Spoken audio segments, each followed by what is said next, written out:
বদরপুরে আমরা বিভিন্ন মুসলিম সংগঠনের নেতৃবৃন্দ হেড যারা তাদেরকে নিয়ে বসেছিলাম। সেই মধ্যে একটা সিদ্ধান্ত হয়েছে যে যারা বিচ্ছিন্ন বা বিকৃত হবে কোনো আন্দোলন আমরা অনুরোধ করেছি না করার জন্য। সেই জন্য তারপরেও আজকে যেটা ঘটনা ঘটেছে আমরা এটা সম্পূর্ণভাবে এটা আমরা বিরোধিতা করতেছি। এই ধরনের আমরা কোনো ধরনের আন্দোলনের প্রস্তাব দেই নাই। আমি আশা করব যে আমাদের মানুষ, আমাদের যেটা কমিটি হয়েছে যেটার মধ্যে আমিরুল শরীয়ত আছেন মৌলানা ইউসুফ আলী সাহেব, মৌলানা সারিমুল হক সাহেব, আতাউর রহমান মাদার ভুইয়া, জুনেদ সাহেব, আরও বিভিন্ন মানুষ জমার সবাই নেতৃবৃন্দ আছে। সবাই মিলে আবার বলছে পিসফুল কোনো ধরনের উত্তেজনা সৃষ্টি না করে আমরা শুধু মুসলমানের ইস্যু নয়, একটা সংবিধানের জন্য আমরা সংবিধানের পেটা অ্যাটাক হয়েছে, সেই সংবিধান অ্যাটাকের জন্য আমরা সবাইকে নিয়ে হিন্দু মুসলিম নাগরিক সমাজকে নিয়ে আমরা এই আন্দোলনটা চালিয়ে যাব।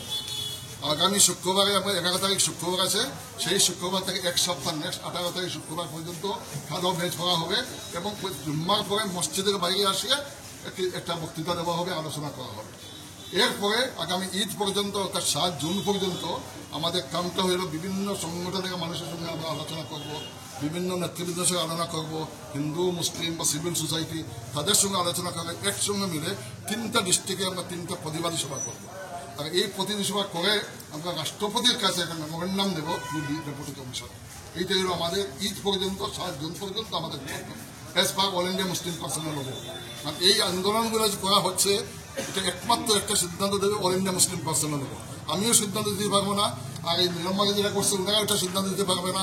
আমি মনে করি এই ধরনের সিদ্ধান্ত না নিয়ে আমাদের উপর থেকে যেভাবে নির্দেশ আছে সেই নির্দেশ মতো যাতে আমরা চলি, শান্তি বজায় রাখি। আমার আপিল সমস্ত মানুষকে এই ধরনের যাতে আন্দোলন না করে আমাদের যারা মুরব্বী আছেন, যারা আমাদের নেতৃবৃন্দ আছেন, গতকালে যারা কমিটি হয়েছে ওনারা যেভাবে নির্দেশ দেন, অল ইন্ডিয়া মুসলিম পার্সোনাল যেভাবে নির্দেশ দেন সেইভাবে যে চালিয়ে যান, শান্তি বজায় রাখে, কোনো ধরনের উত্তেজনা না করে, কমিউনাল এই ধরনের কোনো বক্তব্য না রাখে, আমরা গণতান্ত্রিকভাবে সংবিধানের গণ্ডির মধ্যে থাকিয়ে যাতে আমরা আমাদের আন্দোলন চালিয়ে যেতে পারি, এই আহ্বান আমি সবাইকে দিচ্ছি।